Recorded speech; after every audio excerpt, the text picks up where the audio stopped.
नमस्ते, मैं हूँ शीतल। मैं आप सबका स्वागत करती हूँ अपने चैनल खिड़की से।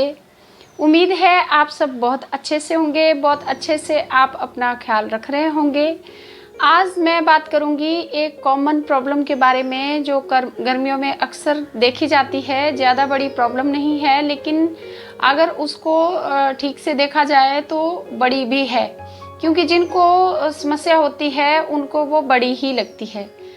ज़्यादा पसीना आना एक समस्या बन जाता है। किसी किसी के हाथ पैरों में बहुत ज़्यादा पसीना आता है, हाथ ऐसे थोड़ा गीले गीले से लगते हैं, भीगे भीगे से लगते हैं, और पैरों में भी ऐसा ही एहसास होता है। हाथों में किसी चीज को पकड़ें तो बहुत अनकंफर्टेबल लगता है, चीजें फिसलने लगती हैं, हाथ गीले लगते हैं, किसी के साथ हाथ मिलाने में भी शर्म महसूस होती है। और पैरों में जब पसीना आता है तो सॉक्स भी बहुत ज्यादा गीली हो जाती हैं, और जैसे ही शूज उतारे तो बदबू से पूरा रूम भर जाता है और बहुत अजीब लगता है। जब तक जूते बाहर ना निकाल दे तब तक बदबू भरी रहती है, और जूतों को बाहर निकाल भी दें तो पैरों से बदबू आने लगती है। छोटे हों तो उनको बोल भी दिया जाता है कि अपने पैरों को धो के आ जाओ, लेकिन अगर बड़े हैं तो बोलने में भी बहुत संकोच होता है, और उनको खुद में भी बहुत शर्म महसूस होती है कि इतना ज्यादा पसीना उनको आता है और पसीने से दुर्गंध आती है। पसीने से दुर्गंध आना तो एक आम बात है, लेकिन कभी कभी क्या होता है कि पसीने से ज्यादा दुर्गंध आने लगती है तो समस्या होती है। किसी किसी को पसीना आता ही नहीं है। अगर पसीना ना आए तो ये भी एक समस्या है। उसके लिए भी आयुर्वेद में बहुत सारी जड़ी बूटियां हैं जिनकी वजह से आपको पसीना आने लगेगा।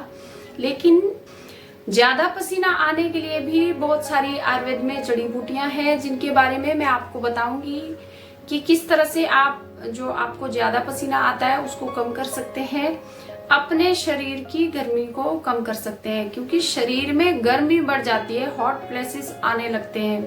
दोस्तों, बहुत सारी दवाइयां भी मिलती हैं जो पसीने को कम करती हैं। बहुत सारी चीजें आजकल हैं जो आप उनको कर सकते हैं, लेकिन वो इतनी खतरनाक है कि आपको बहुत सारी दूसरी बीमारियां देके जाती हैं। तो हमें आयुर्वेद के टच में रहना चाहिए और आयुर्वेदिक दवाइयों से ही अपने हर समस्या का ट्रीटमेंट करना चाहिए, क्योंकि ये एक कॉमन समस्याएं हैं। इनको हम आयुर्वेदिक जड़ी बूटियों से ठीक कर सकते हैं। बहुत सारा ज्ञान हमारे शास्त्रों में है जो हमें जिसका उपयोग करना चाहिए, और हमें उसका इस्तेमाल करके अपने हर समस्या को दूर करना चाहिए। भगवान ने हमारे आसपास हजारों, लाखों, करोड़ों, अरबों, खरबों जड़ी बूटियां दी हुई हैं। क्यों ना हम उनका इस्तेमाल करें, और क्यों ना हम उनको यूज करके अपनी हर समस्या को दूर करें। तो उनमें से आज एक औषधि के बारे में आपको बताऊंगी, लौकी का जूस। सबसे अच्छा है ज्यादा पसीना आने वालों के लिए, और जिनको बहुत ज्यादा गर्मी होती है, जिनकी बॉडी में ज्यादा हीट होती है, और जिनका पित्त बढ़ा हुआ रहता है हमेशा, उनको लौकी के जूस का सेवन अवश्य करना चाहिए। लौकी का जूस एकदम ठंडी प्रकृति वाला होता है, उसको पीने से एकदम ठंडा हो जाता है पूरा शरीर। तो अगर आप लौकी के जूस का सेवन करेंगे तो आपको ज्यादा पसीना आने में भी लाभ मिलेगा। आपको ज्यादा पित्त अगर बढ़ा हुआ है तो उसको शांत करने में भी आपको हेल्प मिलेगी, और अगर आपके बॉडी में ज्यादा हीट है, ज्यादा गर्मी है, उसको भी शांत करता है लौकी का जूस। लौकी के जूस के अंदर आप बेल के पत्ते मिला सकते हैं, क्योंकि बेल के पत्ते भी ठंडे ही होते हैं। बेल के पत्ते ठंडे होते हैं। शीशम के पत्ते बहुत ज्यादा ठंडे होते हैं। शीशम के पत्तों का जूस आप अलग से बना के पी सकते हैं। 5-6 पत्ते ले लीजिए और उसको पीस लीजिए, और 1 गिलास पानी में उसको घोल के आप पी लीजिए। इस तरह से शीशम के पत्तों का जूस पीने से पूरा शरीर ठंडा हो जाता है। जिनका पित्त बढ़ा हुआ है और जो मैंने प्रॉब्लम्स बताई अभी, उनको भी ठीक करता है ये शीशम के पत्तों का जूस। तो शीशम के पत्तों का जूस उनको नहीं लेना चाहिए जिनको एथराइटिस है, जिनको जोड़ों में दर्द रहता है, जिनको अस्थमा है। लौकी का जूस और शीशम के पत्तों का जूस, इन दोनों बीमारियों में नहीं लेना चाहिए, क्योंकि ये ठंडी प्रकृति वालों के लिए नहीं है। ये उनके लिए है जिनका पित्त ज़्यादा रहता है, जिनकी प्रकृति गर्म रहती है, उनके लिए है। तो आप लौकी के जूस का सेवन कर सकते हैं। दूसरों घमौरियों को कैसे ठीक करें? एक तो हमें ठंडे पानी से नहाना चाहिए। गर्मियों में हमें कूल वाटर से ही नहाना चाहिए। कूल वाटर मतलब जो नॉर्मल पानी आता है उससे आप नहा लीजिए। 2 बार तो दिन में 2 बार तो आपको नहाना ही चाहिए। आप 3 बार भी नहा सकते हैं, लेकिन आपको साबुन का उपयोग इतना नहीं करना है। दिन में 1 बार आप कर सकते हैं उपयोग साबुन का, किसी मेडिकेटेड साबुन का या किसी भी साबुन का, लेकिन ज़्यादा देर पसीने में नहीं रहना चाहिए। जब भी आपको पसीना आता है तो अगर आप खेल रहे हैं या रनिंग कर रहे हैं या कुछ भी आप भाग दौड़ कर रहे हैं, कहीं बाजार गए हैं और बहुत पसीने में लौट रहे हैं, तो आके आप सादे पानी से नहा लीजिए। तो अगर आप सादे पानी से नहा लेते हैं तो आपके शरीर पे जो भी पसीना आया है वो निकल जाएगा और आप एकदम कूल परिस्थिति में रहेंगे। उससे आपको घमौरियाँ होने के चांस बिल्कुल कम हो जाते हैं। घमौरियों और रैशेस के लिए आप नहाने के पानी में आप 4-5 बूंद आप नींबू का रस डाल दीजिए।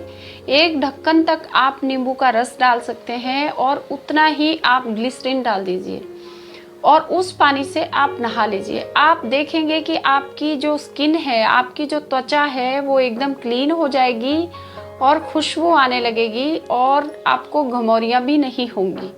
दूसरी चीज़ मैं आपको बताऊं कि आप नहाने के पानी में 1 ढक्कन आप एप्पल विनीगर डाल सकते हैं। एप्पल विनीगर के साथ में आप ग्लिसरीन डाल सकते हैं। 4-5 ड्रॉप्स आप ग्लिसरीन की डाल दीजिए और उस पानी से आप नहा लीजिए। और इसमें आप ऐड कर सकते हैं नीम के पत्ते।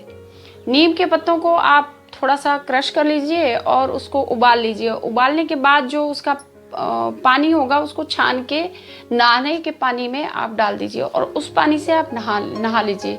आपके शरीर पे जितना भी इन्फेक्शन है, कुछ घमौरियाँ हैं, फोड़े फुंसियाँ हैं, तो वो सब ठीक हो जाएंगे और दोबारा होंगे भी नहीं। तीसरी चीज़, आप मुल्तानी मिट्टी ले लीजिए, हल्दी डाल दीजिए उसमें और उसमें थोड़ा नींबू डाल दीजिए।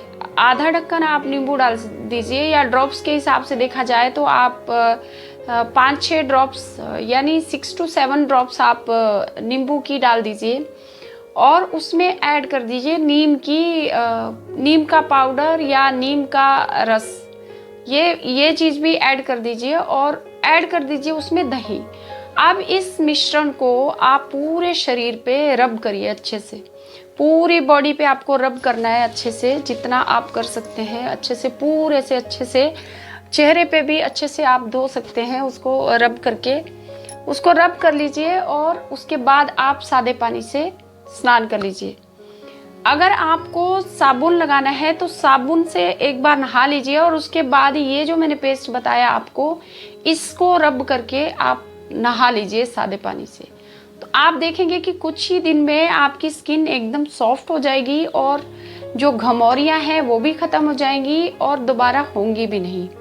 इस तरह से आप अपनी घमौरियों को, रैशेस को ठीक कर सकते हैं। उनका ट्रीटमेंट आप अपने आप कर सकते हैं, घर में ही कर सकते हैं टेंशन फ्री होके। दही ले लीजिए, दही को आप अच्छे से मिक्स कर लीजिए चम्मच से और उसमें पानी ऐड कर दीजिए और उसमें आप डाल दीजिए ब्लैक सॉल्ट, काला नमक और बाकी उसमें कुछ ऐड करने की ज़रूरत नहीं है। अगर आप करना ही चाहते हैं तो थोड़ा सा आप उसमें जीरा डाल सकते हैं और इस छाछ को, इस लस्सी को आप पी लीजिए। ये एकदम ठंडी लस्सी होती है और ये हमारी प्रकृति को ठंडा करती है। मक्खन आप ले सकते हैं। हमारे कृष्णा जी मक्खन तो बहुत ज़्यादा खाया करते थे, तो वो इतना मक्खन पचा भी लेते थे। तो उन्होंने एक संदेश दिया कि मक्खन खाना कितना हेल्दी होता है। तो मक्खन आप सुबह सुबह खाइए। खाली पेट में मक्खन खाने से भी हमारी प्रकृति ठंडी रहती है। मक्खन के साथ आप जो शहद होता है वो खा सकते हैं। थोड़ा सा 1 चम्मच मक्खन ले लीजिए और उसमें 1 चम्मच शहद ऐड कर दीजिए और इस मिश्रण को आप खा लीजिए सुबह सुबह खाली पेट में। अगर आपका पित्त बढ़ा हुआ है, आपको सिर दर्द रहता है, आपको ज़्यादा पसीना आता है, तो ये मक्खन खाने से आपको एकदम शांत महसूस होगा और आपकी जो गर्मी होगी उसको शांत करता है, पित्त को शांत करता है मक्खन। सौंफ का पानी भी काफ़ी लाभदायक है इस प्रॉब्लम के लिए। सौंफ को रात को भिगा दीजिए, 2 चम्मच के करीब सौंफ रात को भिगा दीजिए और सुबह उसमें मिश्री मिला के आप पी सकते हैं। ये भी काफ़ी अच्छा है गर्मी को शांत करने के लिए। हम अपने बालों को रोज़ वॉश नहीं करते क्योंकि हम मानते हैं कि ज़्यादा शैम्पू करना भी बालों के लिए अच्छा नहीं है। हमारे जो हेड की जो स्किन है वो अच्छा नहीं है उसके लिए। तो पसीने वाले बालों से ही हम रहते हैं, तो उससे क्या होता है, बालों में डैंड्रफ हो जाता है, स्किन प्रॉब्लम हो जाती है। तो ऐसी परिस्थिति में क्या करें, इसके लिए मैं एक वीडियो लेके आऊँगी। इसके जस्ट बाद में वो वीडियो होगा बालों की समस्याओं के लिए, बालों के डैंड्रफ के लिए, और इतना इफ़ेक्टिव वीडियो होगा कि आप वो फॉर्मूला यूज़ करके आप पाएंगे कि आपके बाल कितने हेल्दी हो गए हैं और आपके बाल झड़ने भी बंद हो गए हैं। तो एक सेपरेट वीडियो लेके आऊँगी क्योंकि आज का वीडियो ऑलरेडी बहुत लंबा हो गया है। अगर मैं उस प्रोसेस को अभी बताऊँगी तो वीडियो काफ़ी ज़्यादा लॉन्ग हो जाएगा। तो मैं एक और वीडियो लेके आऊँगी डैंड्रफ के लिए और पसीने वाले हेयर को कैसे हम वॉश करें और कैसे हम उनका ट्रीटमेंट करें। हमारे अंडरगारमेंट्स और हमारे जो कपड़े हैं उनको टाइम से धोना चाहिए। पसीने वाले कपड़े कभी नहीं पहनने चाहिए क्योंकि पसीने वाले कपड़े पहनने से भी रैशेस होते हैं, घमौरियाँ होती हैं और स्किन डिजीज़ होती हैं। तो हमारे कपड़े भी साफ़ सुथरे होने चाहिए। गर्मियों में हमें बार बार पसीना आता है और पसीने वाले कपड़ों में हमें कभी नहीं रहना चाहिए। नहाने के लिए हम अलग अलग प्रोडक्ट यूज़ करते हैं। मार्केट में अलग अलग टाइप के कई प्रोडक्ट अवेलेबल हैं, साबुन से लेके ऑयल तक। तो हमें इस तरह के अलग अलग हार्मफुल प्रोडक्ट भी यूज़ नहीं करने चाहिए क्योंकि ज़्यादा हम यूज़ करते हैं इस तरह के प्रोडक्ट्स तो हमें स्किन डिजीज़ होने के चांसेस बढ़ जाते हैं। नारियल का तेल आप अपने शरीर पे उपयोग करिए और नारियल के तेल को नहाने के बाद आप लगाइए। उससे आपके शरीर का जो मॉइस्चर है वो बना रहेगा, आपकी स्किन कभी भी ड्राई नहीं होगी और आपकी स्किन एकदम चमकदार और हेल्दी क्लीन दिखेगी, जो बॉडी वॉश, बॉडी मिल्क से या दूसरी क्रीमों से नहीं होता है। तो आप आयुर्वेदिक चीज़ों का, जो नेचुरल चीज़ें हैं उनका इस्तेमाल करिए, आपको बहुत अच्छा लगेगा। एक मेरी फ्रेंड थी और उनके हाथ फटे हुए, तो उन्होंने मुझे दिखाए कि मेरे हाथ बहुत ज़्यादा फट गए हैं, स्किन निकल रही है, मैं क्या करूं।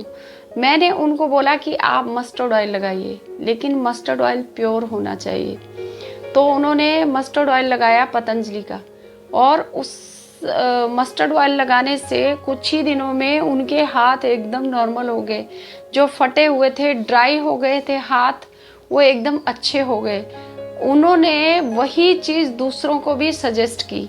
तो हम सोचते हैं कि ये नेचुरल चीज़ें हैं, इनसे क्या होगा, क्योंकि हमारे मन में ये चीज़ें भर दी गई हैं ऐड दिखा दिखा के कि इससे ज़्यादा मॉइस्चर मिलेगा, इससे बहुत चमकदार बॉडी बनेगी, इससे ये होगा, इससे होगा। लेकिन होता एक्चुअल में जो नेचुरल चीज़ें हैं उन्हीं से होता है, उन्हीं से हमारी बॉडी चमकदार बनती है और उन्हीं से हम फिट और हमारा जो स्किन है वो भी क्लीन रहती है। गर्मी का मौसम है, एक तो पसीना आता है, ऊपर से ऑयल कैसे लगाएं। अगर आप ऑयल नहीं लगा सकते, बहुत ज़्यादा पसीना आता है आपको, तो ऑयल आप नेचुरली नहीं लगाएंगे तो आप एलोवेरा जेल लगा सकते हैं। एलोवेरा जेल का उपयोग करिए, आप अपने पूरे शरीर पे एलोवेरा जेल लगाइए। उससे जो आपके शरीर के फोड़े फुंसियाँ हैं, घमौरियाँ हो गई हैं, वो भी बिल्कुल ठीक हो जाएंगी। आपको कुछ भी स्किन की समस्या नहीं रहेगी और आपकी स्किन एकदम हेल्दी, बहुत ही अच्छी हो जाएगी। और जब आप नहाएंगे तो आपकी स्किन एकदम क्लीन हो जाएगी। आप बिना साबुन से भी नहाएंगे तो भी आपकी स्किन एकदम साफ हो जाएगी, आपको बहुत ही अच्छा लगेगा। आशा करती हूँ वीडियो आपको बहुत पसंद आया है। वीडियो पसंद आया है तो लाइक कीजिए, शेयर कीजिए, कमेंट्स भी करिए। अगर चैनल को सब्सक्राइब नहीं किया है तो प्लीज़ प्लीज़ प्लीज़ सब्सक्राइब करिए बेल नोटिफिकेशन को भी प्रेस कीजिए ताकि मेरे आने वाले वीडियोस की नोटिफिकेशन टाइम से आपको मिलती रहे। स्वस्थ रहिए, मस्त रहिए और टेंशन फ्री रहिए दोस्तों। जय हिंद दोस्तों।